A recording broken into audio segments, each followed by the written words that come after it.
29 வருடங்களுக்கும் மேல் அதிகமான வாடிக்கையாளர்களின் நன்மதிப்பை பெற்ற நிறுவனம். லைவ் அக்கவுண்ட், ஃப்ரீ செமினார் மற்றும் ஃப்ரீ டெமோ அக்கவுண்ட்ஸிற்கு ரெஜிஸ்டர் பண்ண லாக் ஆன் பண்ணுங்க orientfinance.com or call 048713200. Orient Finance, licensed and regulated by Securities and Commodities Authority. Yes மகளே, ஃபெரோஸ் சார் வந்துட்டாங்க. ஸ்மார்ட் இன்வெஸ்ட்மெண்ட் இருக்காங்க. நேரமும் வந்தாச்சு sir. Good morning sir. Good morning Santhosh sir, Monday morning market update please sir. Yeah சலாம் Dubai, smart invest Feroz பேசுகிறேன்.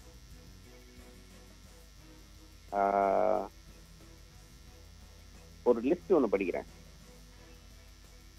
East west, Damania, NEPC, kingfisher, Sahara, Air Deccan, Airways, கோ ஏர். இது ஒன்றும் இல்லைங்க, இந்தியாவில் லாஸ்ட் 30 இயர்ஸாக மூடின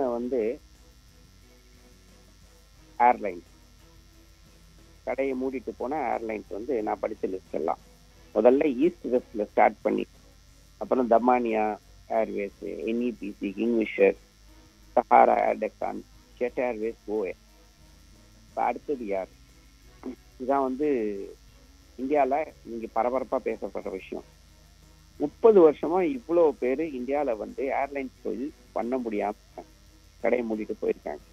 என்ன ரீசன்னா, முதல்ல அது ரொம்ப ஒரு தின் மார்ஜின், ஓவர் பெருசா உள்ள தொழில், நிறைய எக்ஸ்பென்சிவ், பட் மார்ஜின் பெருசா இருக்காது. ஒரு பக்கம் ஃபியூவல் காஸ்ட் இன்ஃப்ளூயன்ஸ் பண்ணும், இன்னொரு பக்கம் காம்படிஷன் எல்லாம் போட்டுக்கிட்டு இன்னைக்கு கோயார் வரைக்கும் மூடிட்டாங்க. அடுத்தது ஒரு சில ஏர்வேஸ் ஸ்டிக்கா இருக்கு. எனக்கு தெரிஞ்ச இண்டிகோ மட்டும்தான் ஏதோ ப்ராஃபிட்ல இருந்துட்டு இருக்காங்க. பட் அந்த தொழில் ஏன் இப்படி இருக்கு, இது வரைக்கும் அது ஒரு புரியாத புதிராதான் இருந்தது. அது சக்சஸே ஆக மாட்டேங்குது. யாரோ ஒரு பிளேயர் சக்சஸ் ஆகிறான், சஸ்டைனபிலிட்டி எவ்வளோ நாளுங்கிறது தெரியல. பட் இண்டிகோ ஓரளவுக்கு சஸ்டைன் ஆகிட்டு இருக்காங்க. டாட்டா ஏர் இண்டியா வாங்கியிருக்காங்க. இந்த குவார்டர் 7,000 கோடி லாஸ். போன குவார்டரை விட கொஞ்சம் பரவாயில்லங்கிறாங்க. Loss is loss. அதனால தொழில்கள் ஏதோ ஒரு ஃபேக்டரை இன்ஃப்ளூயன்ஸ் பண்ணிட்டு நிறைய மாற்றங்கள் நிகழுது. அது புரியவும் மாட்டேங்குது. இப்போ பாருங்க, ஒரு 2-3 நாளைக்கு முன்னாடி இந்த மொபைல் கம்பெனி இருக்கு தெரியுமா, ஜியோமி காரை லான்ச் பண்ணியிருக்காங்க. அவங்க எலக்ட்ரிக்கல் வெஹிக்கிள் SU7 நினைக்கிறேன். ஆமா, SU7. அவங்க ஆர்டர்ஸும் 2 நாளைக்கு முன்னாடி அது புக் பண்ண ஆரம்பிச்சிட்டாங்க ஆர்டர்ஸ்.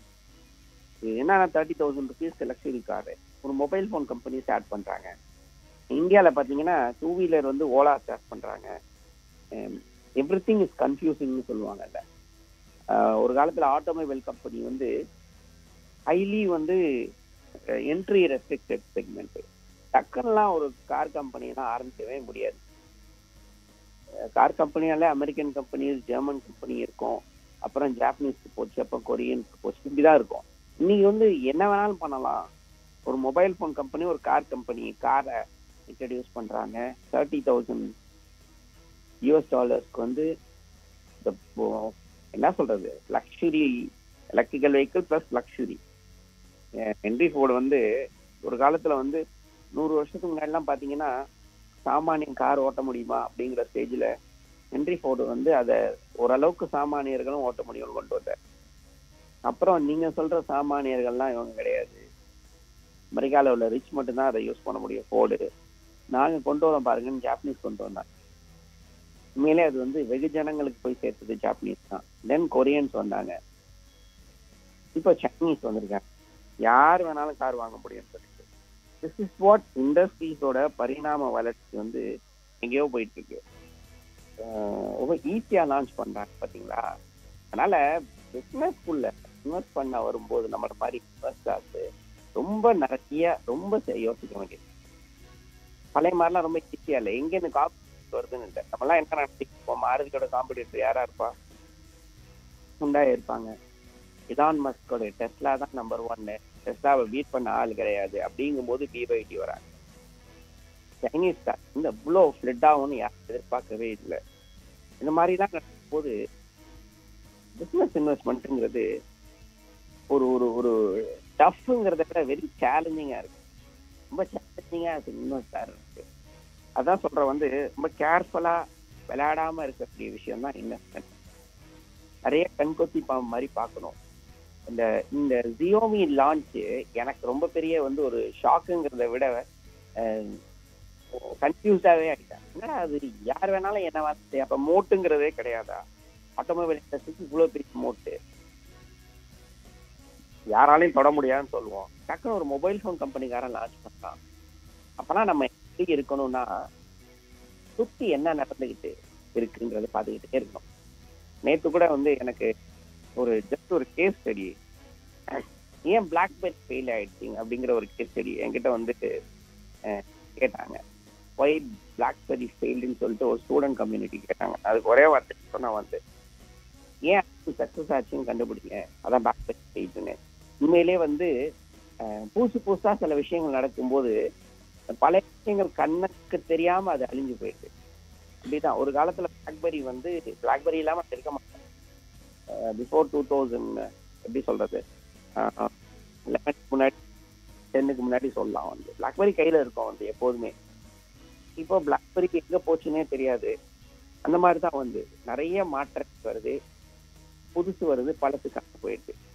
ஒரு இன்வெஸ்ட்மெண்ட் இண்டஸ்ட்ரியில் ரொம்ப கேர்ஃபுல்லாக இருக்கணும். இனிமேல் வந்து நம்மளோட கம்பெனியோட காம்படிட்டர் யாருன்னு சொல்லிட்டு இந்த கம்பெனியோடைய ஓனர், அதாவது போர்ட் ஆஃப் டைரக்டர்ஸ் என்ன யோசிக்கிறானோ அந்த அளவுக்கு நம்ம யோசிக்கணும். அப்படி இருந்தாதான் இனிமேல் ஃபியூச்சர்ல வந்து சர்வே பண்ண முடியும். அதுக்காக தான் நான் சொல்றேன், டூ மச் கம்பெனிஸ் எல்லாம் இன்வெஸ்ட் பண்றதை விட வெரி ஃபியூ கம்பெனிஸ் நமக்கு வந்து இதுதான் சர்க்கிள் ஆஃப் காம்படன்ஸ் வேற சொல்லுவார். சர்க்கிள் ஆஃப் காம்படன்ஸ் ஏன் சொல்றாரு, நமக்கு என்ன புரியுமோ அதை செய்யணும், புரியாத விஷயங்களை தொற்றக்கூடாது. அதனாலதான் ட்ரெடிஷ்னலி ஓல்ட் கம்பெனிஸ்ல ஓடி போயிடணும். பார்ப்போம், நிறைய மாற்றங்கள் வந்துட்டு இருக்கு, ரொம்ப சர்ப்ரைசிங்காகவும் இருக்கு. என்ன நடக்குன்னு பார்ப்போம். Thank you. Thank you sir, thank you so much. Investment பண்ண போற அமௌண்ட் பார்த்தீங்கன்னா 10 லட்சம். Smart Invest. Brought to you by Orient Finance, your trusted investment partner in